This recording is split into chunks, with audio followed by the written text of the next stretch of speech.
My name is Kyle Phillips. I'm from the museum across the street on Maple Road, and I'm doing a presentation on Ruth Shain. Thank you all for coming. Now, a little bit about how and why I found Ruth Shain.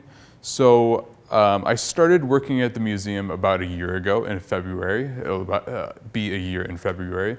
And we have just tons of archives and materials and collections. And when you think of a museum, you think that everything is laid out, organized and collected neatly. And for some of you who have gone behind the scenes to the Birmingham Museum, that is not the case, as I quickly found out. And so you find a lot of things as you go. And I want to introduce the next exhibit series that we're going to be doing. It's Birmingham 2020, Wonder Woman of Birmingham. It's taking a look back at 100 years of empowering women in Birmingham. And we were tasked to compile a list of some very prominent women in Birmingham and exemplary. And I was tasked with finding one to talk about. And I was going through the list, and I was like, oh, I could talk about her, I could talk about her. And I came upon Ruth Shain, and some of her life story was just so empowering. I couldn't pass it up, and I had to talk about her. Yes, I have the pleasure of starting off the new exhibit with this lecture. And there are many more lectures to come. This is just speech 1 of 2 in the winter lecture series. But here at the library, we're actually doing the March, April, and May lecture as well. Caitlin Donnelly, who many of you may know, she is doing the February 27th lecture about the Ladies Library Association. I asked her earlier today what's something I could tell you guys that would get you interested in. And she told me the Ladies Library Association was birthed out of a secret organization in Birmingham that is now no more. So you'll have to go to that. I can't unveil the secret. She'll have to tell you on February the 27th. And as I said, we are rolling out the new exhibit at the museum fairly soon. That should be the first couple of weeks in February. We encourage all of you to come out to the museum and check the new content that we have prepared for you. Alrighty, so let's get right into Ruth Shain.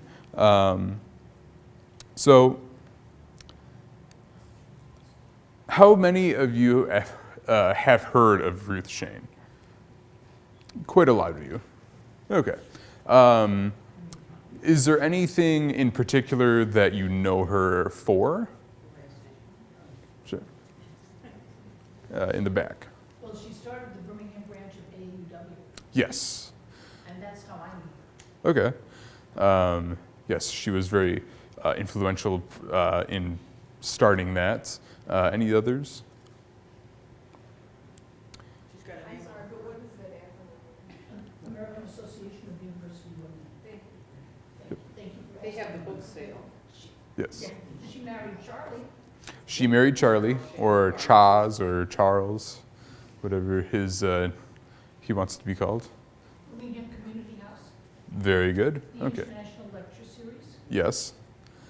All right. Well, you're Shane Park. Yeah, and I'm sure a lot of people. It is named after Charles, but Ruth played an important role in that. All right.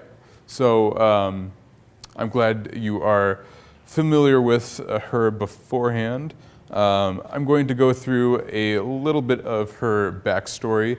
So she was not actually born in Birmingham. She was born in a community called Kensington, which is right here. Most of you may know that as Kensington Metro Park now. It is no longer a community recognized by Michigan. But her great-grandparents actually, bless you, came here from West New York, as many people did. It was around 1830, 10 years after John West Hunter, the first Birmingham resident, came to Birmingham. We assume in this time, Michigan was very young. It wasn't even recognized as a state yet. Many veterans of the War of 1812 would come out to Michigan from cheap land. And I believe that Ruth Shain's great-grandparents came out here for that opportunity as well. They were one of the first members of Green Oak, a few miles southwest of Kensington. And they had Ruth's grandmother, and Ruth's grandmother had Ruth's mother, and Ruth's father actually was born in Ireland and came over with his father to Michigan. So Ruth's mother and father were actually born on the same day, and they lived within a mile of each other their entire lives. They went to the same school, and they had the same goal of profession of being a lawyer. So they knew each other pretty much their entire lives. And I don't think we can say that for our significant others as well.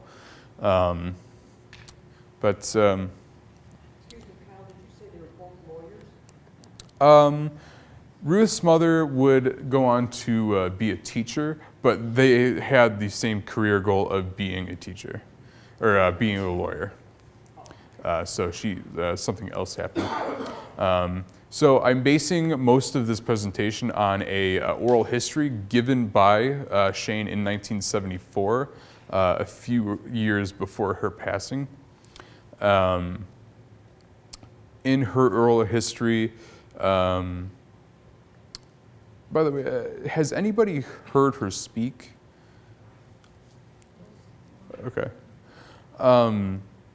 I found it quite fascinating how she speaks. She has these Shainisms where she talks very, very formally. And even at the time of 1970, she was very almost royal in how she spoke. She spoke quite eloquently, and that's the first thing that caught my attention to her. Yes, so she was born in a farmhouse, which is now a historic landmark in Kensington Metro Park. I believe it is north of the disc golf park, if you're familiar with the park. And while she grew up in Kensington, it was a very small community. She was born in roughly 1877. And it was mostly Civil War veterans in Kensington. And she referred to Kensington as a glorious community between Detroit and Lansing, much as Detroit or Birmingham is a buffer between Pontiac and Detroit. There was one planked road that was Grand River, and she noted Grand River being quite superior.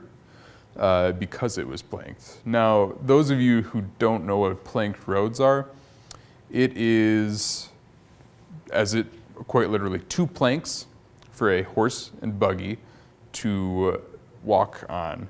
The wheels had to line up with the plank, and if the wheel went off the plank, it's usually into mud and you would get stuck. But in her time, that was quite superior. Let's go on. Why were the blocks? What's that?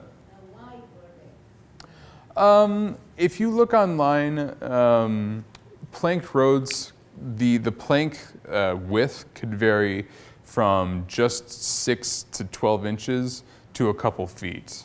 I think in our collection we have one picture of Grand River, and the planks had to have been no more than like 10 inches long. And as you all may know, Michigan is very swampy and marshy, and buggies don't like swamps and marshes. Not even cars, really. Did they only have one lane then, Yeah, it was one lane. So if one buggy was going the other way and they met, they would have to go off the road. Much like one lane roads in Great Britain. You had to just kind of go off to the side. All right, well, Ruth Shain valued her education greatly, just as Martha Baldwin has. She went to the Green Oak School, which was just a district school in Green Oak.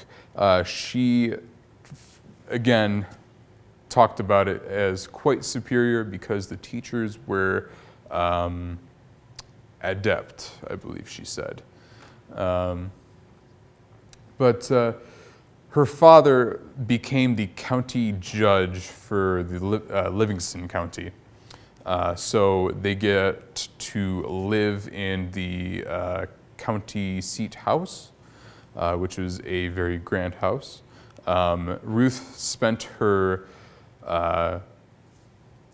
summers copying notes from legal documents.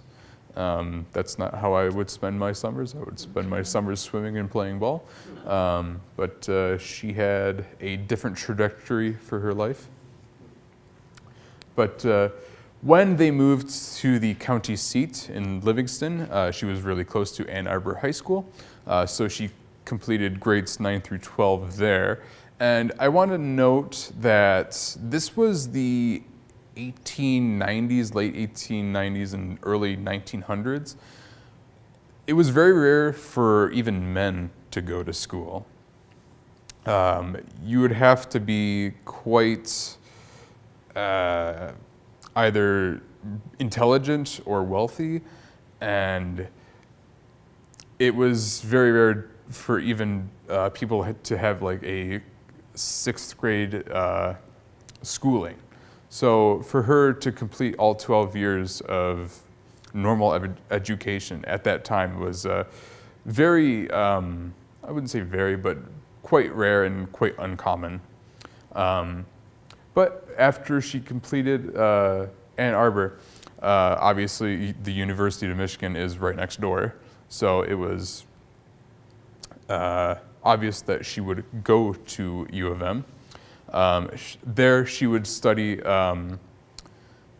history and literature, and she achieved her undergraduate degree. And then, let's see. Yes. So she actually first taught in Birmingham after her graduation. So when I was doing my research on her,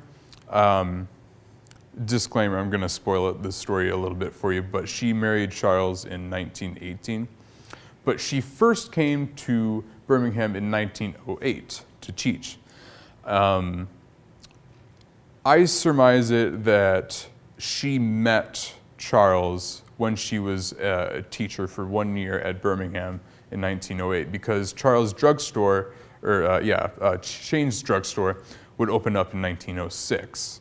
And the high school was not too far from the drugstore, and the drugstore was the only way to make a call in the village at the time.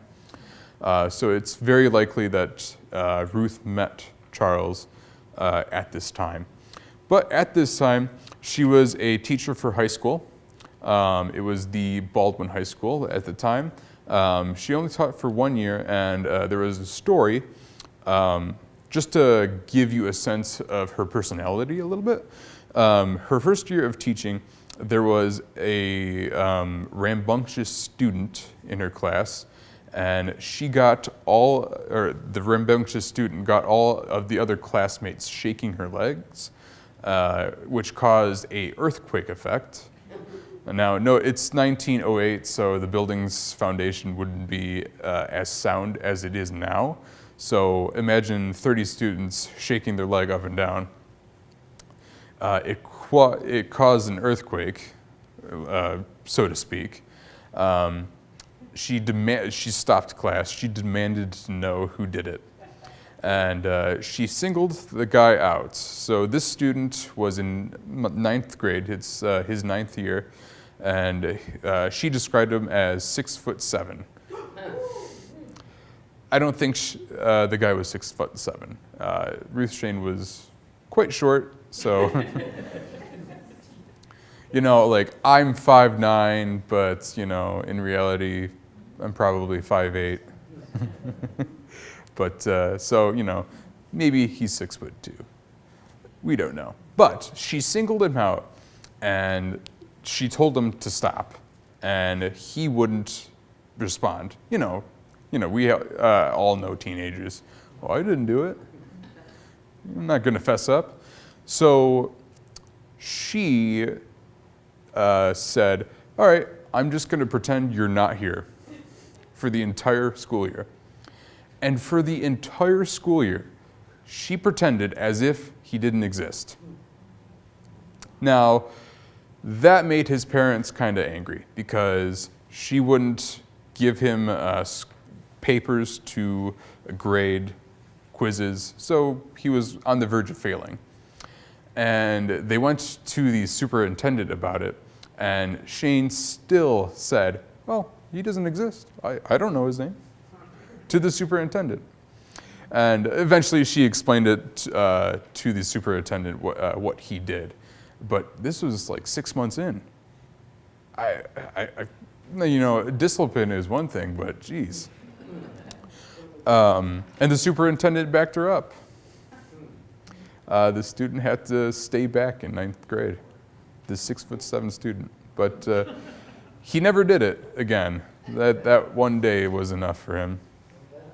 But that's just an example of what kind of hard woman she was. Yeah, like, I wouldn't even be able to do that. Like, just stop. Come on, please, come on. I'm pleading with you. But no, you don't exist. I don't care about you. To a 6'7" student. So I said she's taught in Birmingham for 1 year, and then she moved to Cadillac for a couple years. And then we don't have too much information on her time at Cadillac, but after Cadillac, she moved to Montana in Boulder. Now, brief history of Montana. Montana was really known for their copper, and it was booming at the time. And she went there because plenty of people were coming out there for the mines. And Boulder was like right in the middle of what you called Copper County. And the students from Boulder High School actually arrived on horseback. She said some students had to arrive from 50 or more miles by horseback. I drive a, hatchback, and driving 50 miles takes quite a while. And riding 50 miles on horseback through a rocky, no roads, just paved path to get to school, I probably wouldn't do that. So these kids valued their education. But she taught a year in Boulder, and then she moved to Covina, California. Now, she described Covina as Los Angeles, Birmingham. So what I mean by that is Covina was the up-and-coming and I guess trendy area to live, suburb of Los Angeles. It's, I believe, 10 or 15 miles outside of the Los Angeles city border. And she spent 10 years there. And I can see why. I've never been to California, but a lot of people like SoCal for the weather. And if I didn't have to move, yeah, is it still cold?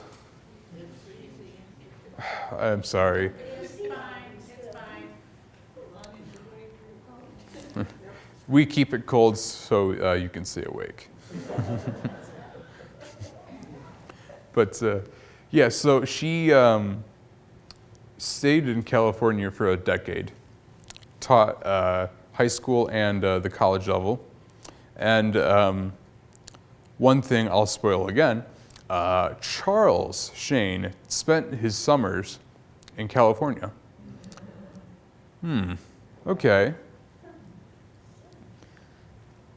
We're getting somewhere. So, a little bit about Charles Shane. I'm sure most of you are familiar with Charles Shane, but if you aren't, he owned a drugstore in 1906. It had the only telephone in the city. In 1923, he became mayor. And he was a pretty trustworthy fellow, lived in Birmingham his whole life. Obviously, a park is named after him, so he was well liked, but we'll get to that. He trained at Ferris State University in pharmacy, and he was the druggist, as Ruth liked to call him. Yes, so I wanted to add this in because I'm sure you guys have heard of the coronavirus in China? Yeah, so that's going around, and I just watched a pandemic special, and I was like, so Charles actually had a first wife before Ruth Shain, and Charles, his wife actually passed away due to several illnesses, one of which being the Spanish flu. So in 1916 and through 1918, the Spanish influenza virus was going across the world, and I can't remember, I pulled it up, but something around, I believe like 30 or 40 million people died of the virus because there was no vaccine. Is that what they call the 1918? Yes, so that was the 1918 flu, and I researched it a little more. So you get your flu shots every year, of course.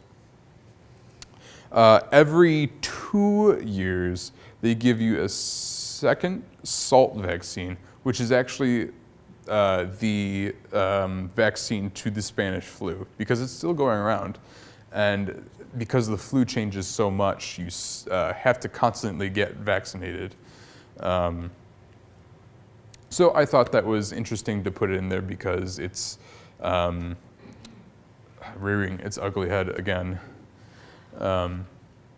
Anyways, so he married Ruth in 1918. So Ruth came back to Birmingham in 1918 and shortly married Charles. So it leads me to believe they must have met also in California. They met in 1908 when she was teaching in Birmingham first.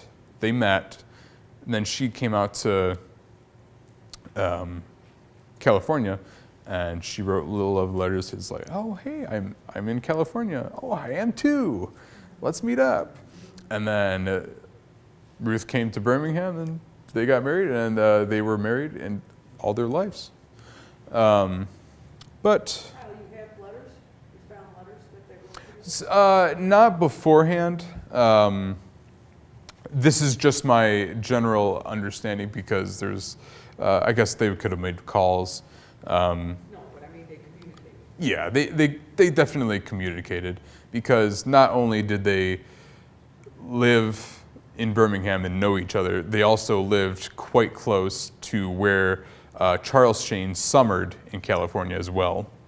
Any explanation why he would go in summer to California? I Here in the winter? I have no idea. It defies logic. Yeah, so this slide explains a little bit more. Charles' mother lived in California in her later years and took Charles with her. And yeah, I got it, this clarified by Leslie, our director. Mr. Shane had to have met up with Ruth while she was teaching here because she went out the second she got back in Birmingham. Within a couple months, we have the charter of their marriage. They got married here. So they didn't get married in California, which is what I initially thought, because the second she got back to Birmingham, she knew Charles Shane and she married him. So they must have met earlier than that, because maybe some people get married in 2 months, but that's sometimes not really the case. Ruth was 32 in 1918 when they got married. They didn't have any kids. What was her maiden name? So, okay, funny story about that. So, she wasn't born Ruth.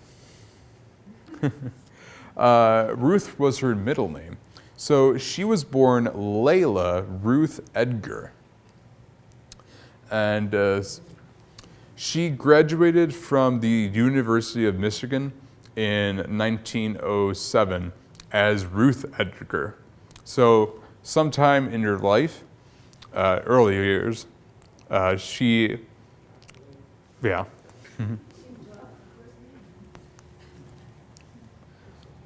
I like Layla. Did Charles have children with his first wife? I don't believe so. Okay. So,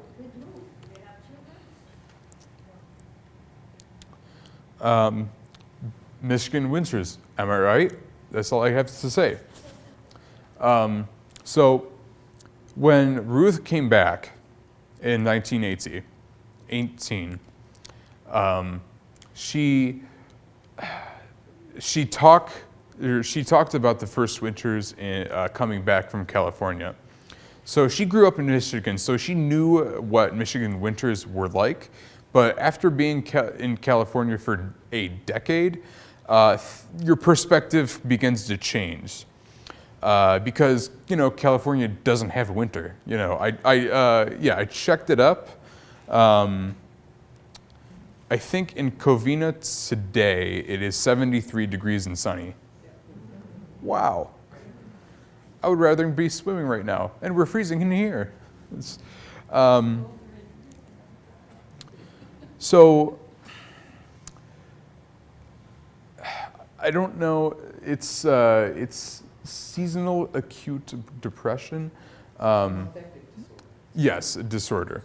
So I looked this up because, so if you go through a Michigan winter, and it's cloudy every single day, and it's 30, 20, 10 negative degrees, it begins to weigh on you and your emotions.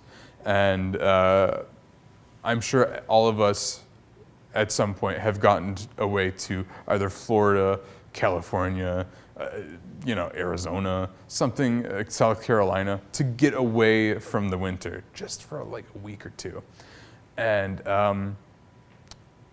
back in 1918, it wasn't so easy to vacation, every year.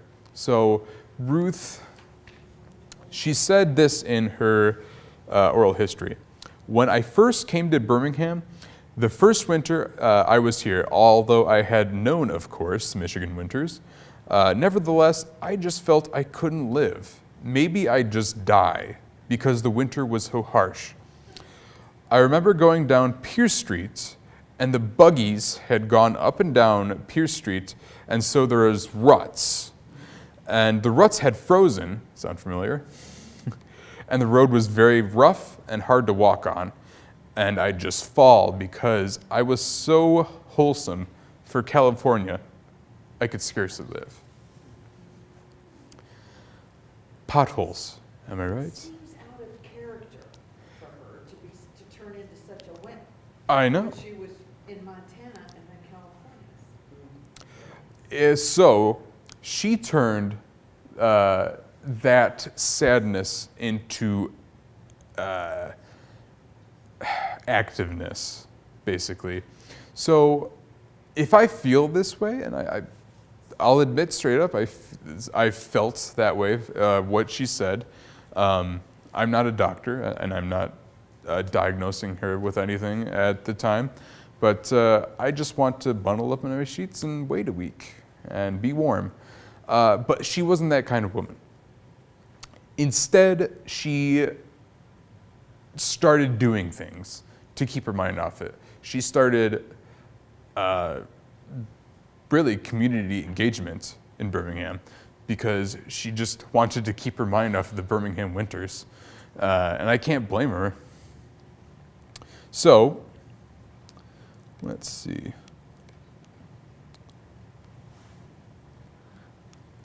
I'm going to start talking about some of the things that she's founded.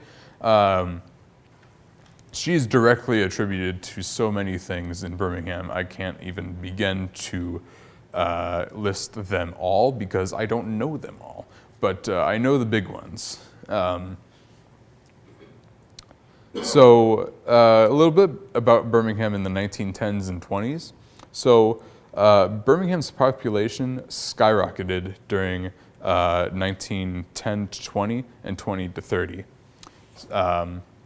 So from 1910 to 1920, Birmingham's population went, it almost doubled, up 129%. So that was 4,000 to 7,000. And from 1920 to 30, it jumped another 159%. So in those 20 years, it jumped almost 200%. Yet, Ruth still says she knew everybody in Birmingham at that time.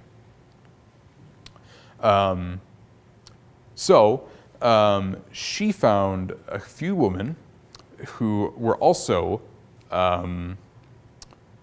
college educated in Birmingham and from surrounding areas such as Troy and Royal Oak. And she sent them letters. She sent them letters saying, hey, look, we have this thing called the American Association of University Women in California. Why can't we have a chapter here? So they met in Charles and Ruth's house in 1920.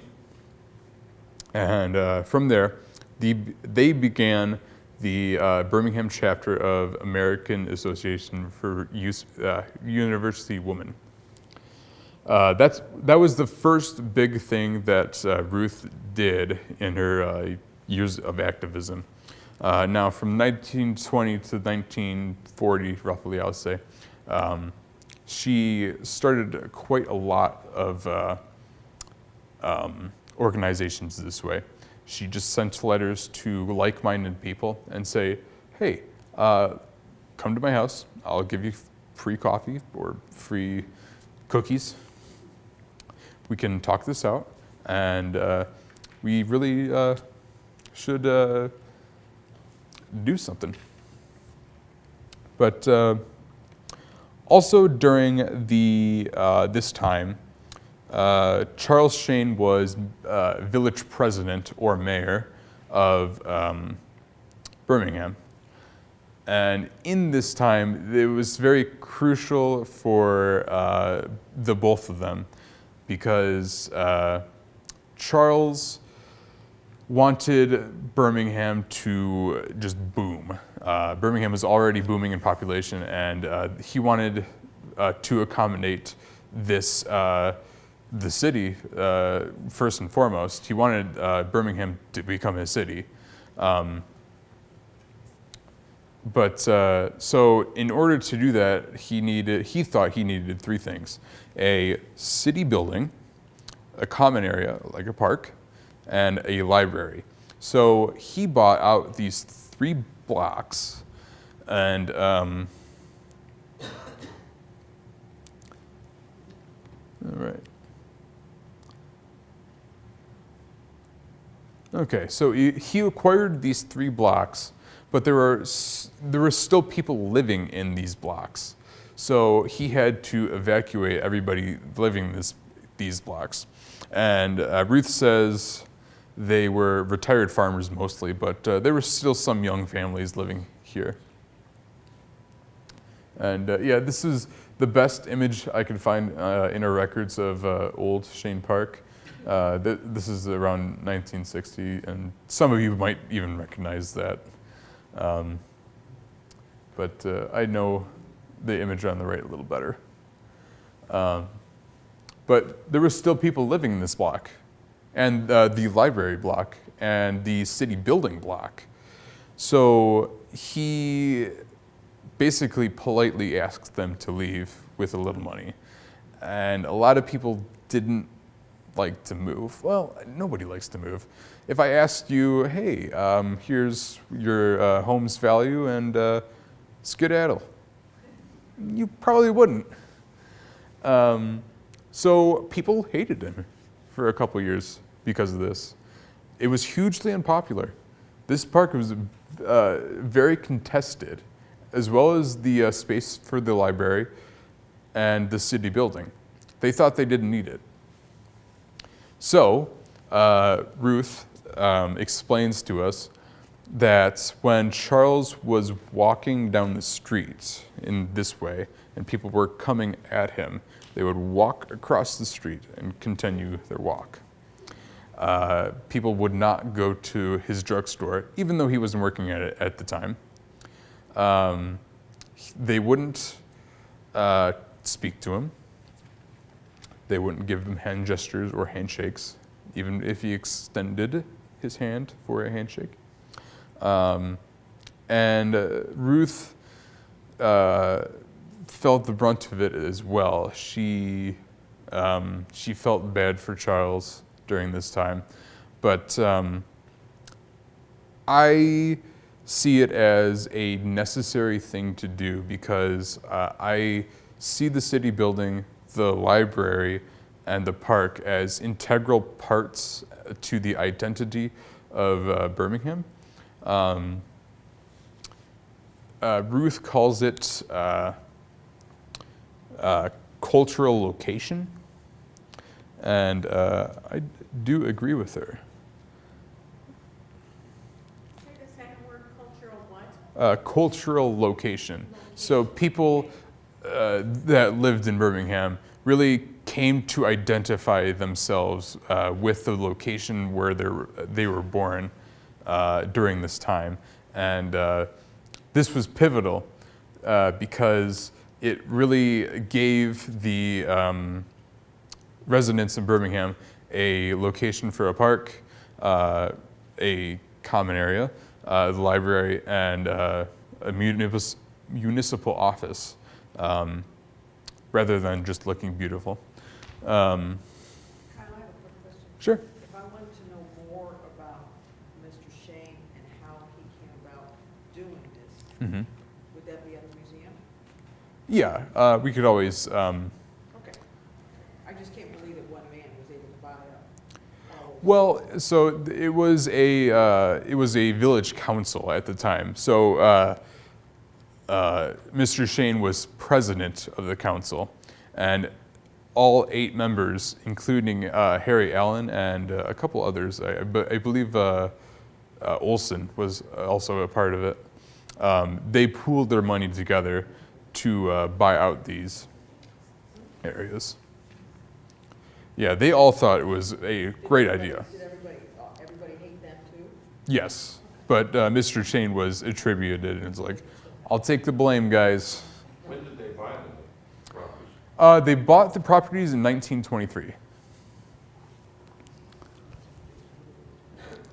Okay, so during this time, Ruth was a prominent member also of the St. James Episcopal that was across the street. I can't remember.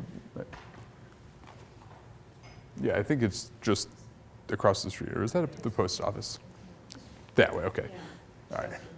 Okay, you know, the church that plays the bells every 15 minutes.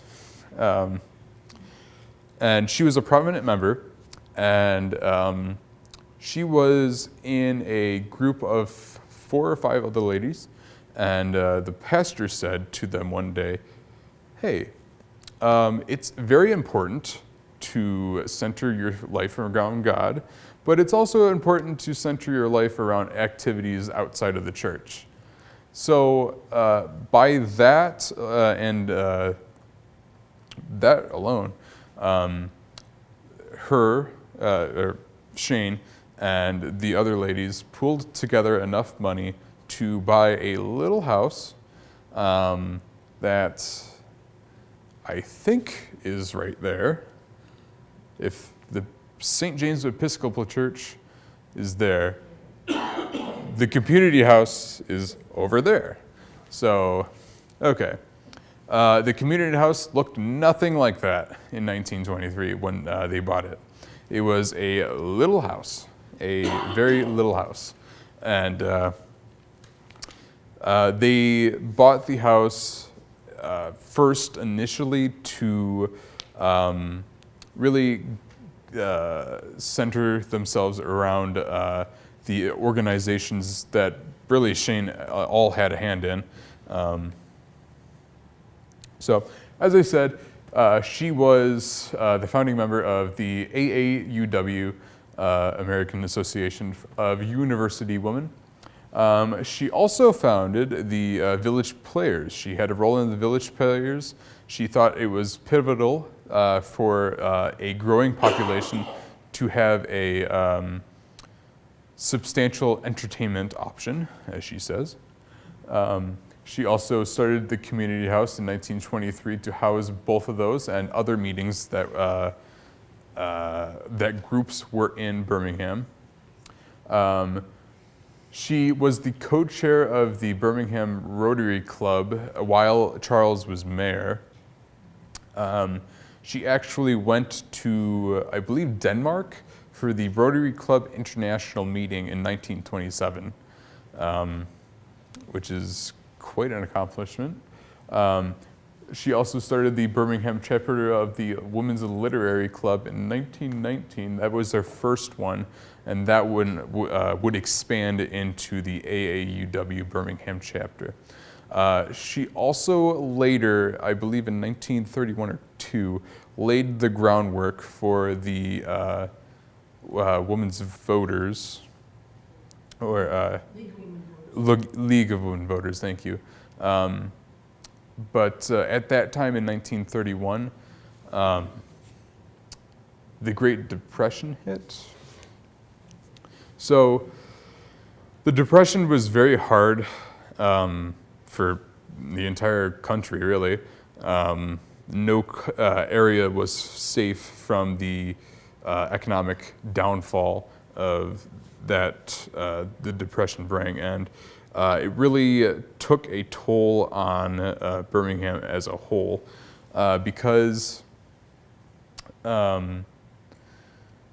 Birmingham was very economically booming in the 20s, and all these buildings were being built, like the Ford building, Downtown, there was another building.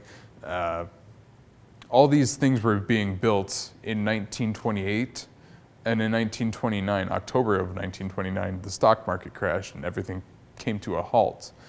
So in 1929, the community house was actually looking to expand, and people pooled their money in as a pledge. I will give you this much money, and Ruth Shain, being the chair, went ahead and built these expansions, thinking that she's going to get the money to pay everybody back, or pay the bills to the cost of the building, the expansion. She also furnished the community house with a pledge from the company that she will pay them back as well. Well, when the stock market crashed, everybody pulled their funds out of the community house, and she was very distraught, as she says, that she wasn't able to pay everybody back, and everything halted for her in the Depression. And I have to read my notes. She attributed the furnishing company so the furnishing company dropped their bill altogether, and I think some of the furniture, like the original furniture, is still in the community house, in the Ruth Shain room, of course.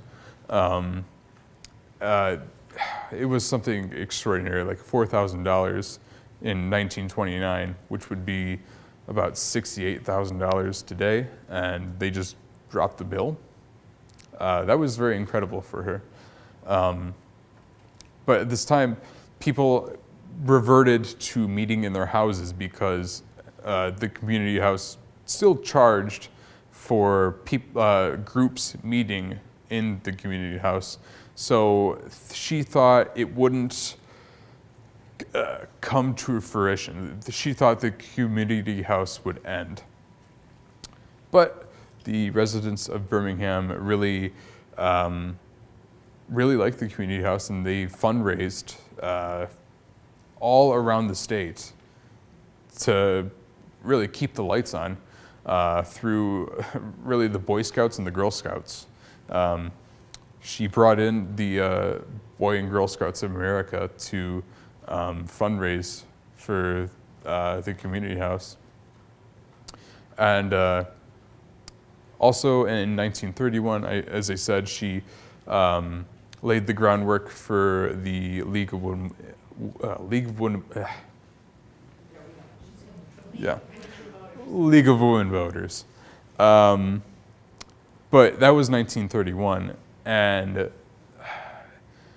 as she says, it didn't do well at the time, but it really flourished in the years to come when she came out of the organization. All right. Yes. As the past president of the League of Women Voters, Baldwin, Mhm. it actually did start one chapter of it here, Mhm. but statewide started more than 30, 40 years prior. Mhm. Yeah, she started a lot of Birmingham chapters of pre-existing organizations. She just to clarify, she didn't start the League of Women Voters. She just started the chapter in Birmingham.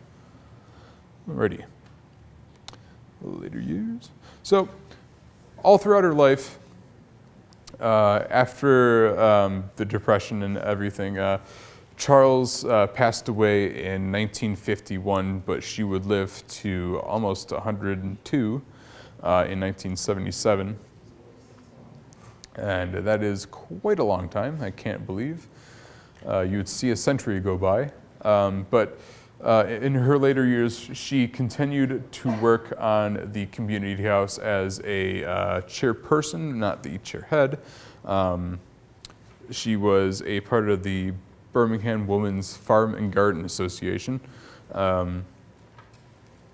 And she started speaking around the world as the as part of the international speakers. She went to Ireland. She went to England and Wales, Scotland.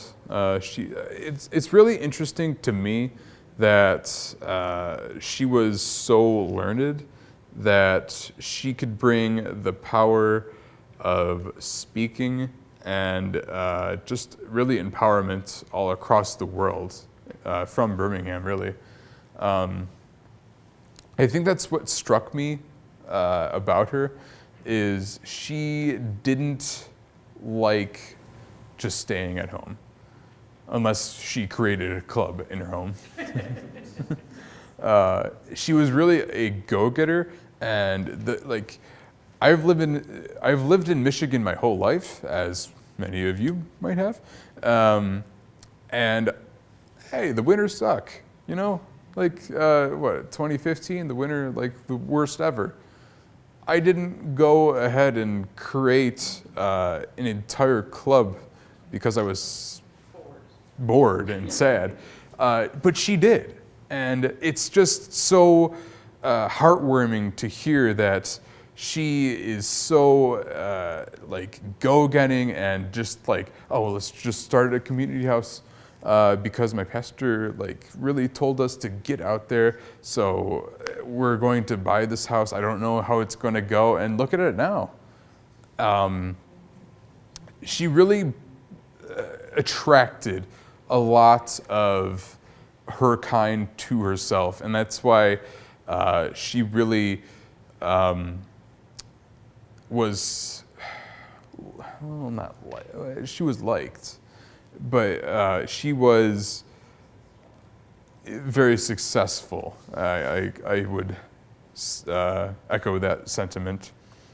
But yeah, really, I wanted to share this with you because I don't think many Ruth Shains exist in this world today that would just get out of bed, drive, Mound is so rocky and hilly, all right, this just, she would be the one to stop in the road, pick up your trunk, and start shoveling the asphalt into the road. And it's incredible that Birmingham was able to have a Ruth Shain because really, the intellectual groundwork of Birmingham's makeup, why everybody is so smart in Birmingham. I deal with a lot of you guys, and a lot of you guys are really smart, smarter than me, is because she was one of the first. So thank you for coming out. I really hope that you were able to, question? Well, yes, but finish what you were saying, but I have a question, yes. You can go. Well, do you have anything in her oral history Mhm. or otherwise that leads you to understand how she became that go-getter? I mean, her parents must have encouraged her early Yes. on to have her go to school Mhm. at a high-level school and pay for it and let her work on legal documents and stuff. Is that what you might attribute? Yeah, so I transcribed her entire oral history. It's 90 minutes long, and it took me 18 hours. Her parents went to school. Her father went to Brighton Academy, and her mother went to school in Franklin. So they were very educated, and I'm thinking that's why they impressed Ruth at a very early age, because they were already educated, and I'm sure they must have egged her on to continue her education. So part two of that question then is if they already believe that women can do these things and they can go to school and they're worth educating and everything, is there any evidence that she ever was a suffragist? So we were thinking about that because Club women often were. yes, and club women often were, and especially educated women were. By the oral history and the evidence that we have at the museum, I personally couldn't find anything that led me to believe that she was a suffragette during 1919 and 1920 or before. Now, after, obviously, she laid the groundwork for the League of Women Voters, so it would be my understanding that she would be on board with that cause, but we don't have any evidence of her actually being a suffragette. Thank you. Any other questions? Great. Well, thank you so much for coming on this very cold day. We still have coffee and water. If you would like to come to the museum or tell your friends, we do have a flyer. Like I said in the beginning of the presentation, this should roll out in the first couple weeks of February, and it will focus on not only the 20s and the 30s. It'll focus on pioneer women in Birmingham all the way up until 1970, 1980. I'm talking about Pam DeWeese, who was a very prominent art collector, and she had her gallery on Maple. Other people are talking about Mary Utter, who was a councilwoman in 1910. We have a great selection, and I think this exhibit is going to be one of our better ones, if I say so myself.